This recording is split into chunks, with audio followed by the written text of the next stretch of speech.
Hey guys, welcome to week 2 of our journey with Jesus. We are working through Luke chapter 2 this week, which is all about the birth of Jesus. We get a little bit of Christmas in September. And this story, these verses are probably a little familiar. If you've ever been to a Christmas pageant, or if you've ever been in one, or even just watched like Charlie Brown's Christmas special, you've probably heard these verses before. And anytime we see verses that are familiar, we want to make sure that we pause and go slowly, because sometimes we have a tendency to rush through what we think we already know. And so we want to make sure we're going slowly and still asking those questions of, what does this teach me about Jesus? What is he saying to me, and what am I going to do about it? These verses are, especially this first little chunk, is super interesting because we get this comparison of two different kings. You might be thinking, where are the kings, right? The first one is Caesar Augustus. He is the Roman emperor. He is like the top dog of the entire Roman Empire, which at this point is like a bunch of Europe and Northern Africa and Turkey and all of those modern day countries. And it's huge. And there's no one else competing for power because he has taken them all out. He, according to the BBC, is like the second wealthiest person in history. He had more money than Jeff Bezos, than Bill Gates, than like Rockefeller or Andrew Carnegie. This guy just had tons of power and influence, so much that he was like, you know what I'm gonna do? You can call me a son of God. And people did. Like, he literally deified himself, and people just were like, well, I guess so, you're in charge. That's the kind of level of power and authority that this guy had. Nobody could compete with him. And then you've got another king, Jesus, right? And we remember from last week, in chapter 1, the angel comes and tells Mary, hey, your child, the child that you're carrying, is going to be called great. He's going to be called a son of the Most High God. He's going to be on the throne of his father David, thinking back to like King David in the Old Testament. And his kingdom will reign for forever. And this king, though, pretty different than Caesar Augustus.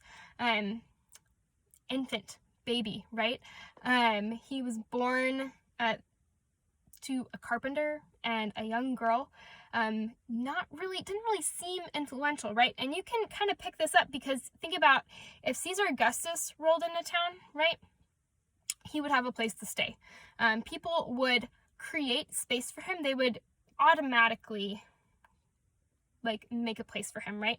But Jesus was born out where somebody kept their animals because nobody wanted to make space for him and his family to stay inside. We see Caesar Augustus would have just like come in and demanded people's respect and authority. And Jesus doesn't come that way. He comes as a baby, right? He doesn't have wealthy and high important people coming to visit him necessarily. He has like shepherds and random people, ordinary people. And Jesus comes in this kind of quiet and humble and unassuming way, right? He could have come in this fancy, loud, unignorable way, but instead he chose to come quietly. Instead, he chose to come humbly. And I think for me, that's really challenging because sometimes I think I expect God to show up in my life in a big and flashy way. And sometimes he does, right? But other times he comes in a really quiet way, right? Other times we have to be kind of paying attention and looking out for it. And we see Jesus, even just baby Jesus, get to interact with lots of different people here in these chapters. He interacts with Mary and Joseph. The shepherds get this angelic proclamation of like, hey, go find him. But like Simeon and Anna are just hanging out doing their normal day-to-day stuff. But they've got their eyes open and they get to see Jesus, this one that they've been waiting for. And so I want to encourage you guys today to keep your eyes open. Where is Jesus interacting with you? Where is God breaking into your life? Maybe it's in a big flashy way. Maybe it's in a humble and quiet way.